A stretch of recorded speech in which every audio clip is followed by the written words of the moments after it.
Lorato's hands wouldn't stop shaking.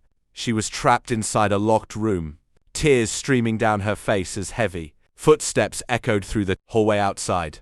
She kept whispering to herself, "How did I end up here? Just hours ago."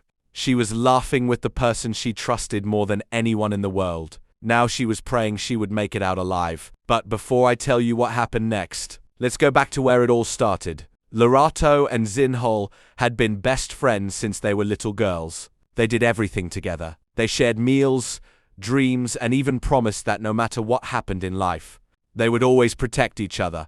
Everyone admired their friendship. If you saw Lorato, you would almost always see Zinhol beside her. Lorato believed she had found a sister for life. What she didn't know was that someone had already started looking for a way to use that friendship against her. One afternoon, Zinhol arrived at Lorato's house with exciting news. "Lorato, I met a very wealthy businessman. He's helping young women start successful businesses, and he wants to meet you." Lorato couldn't believe it. She had spent months looking for work. Bills were piling up and she was slowly losing hope. She smiled and hugged her friend.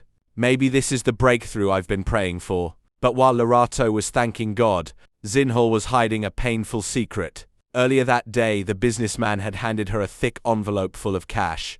All she had to do was convince Lorato to come with her. At first, Zinhol wanted to refuse. Something about the man made her uncomfortable. But every time she looked at the money, she convinced herself that maybe she was just overthinking. That evening, they arrived at the man's luxurious mansion. The place was strangely quiet. There were no guests, no music, no laughter, only silence. The businessman welcomed them with a smile and invited Lorato inside while asking Zinhol to wait in another room. A few minutes later, Lorato realized something wasn't right. She heard people whispering behind a closed door.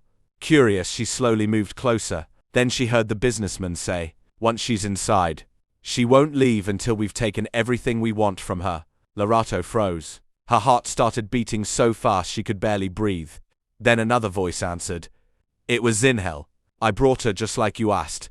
In that single moment, Lorato realized the worst betrayal of her life had come from the person she trusted the most. Will she escape? Or is it already too late?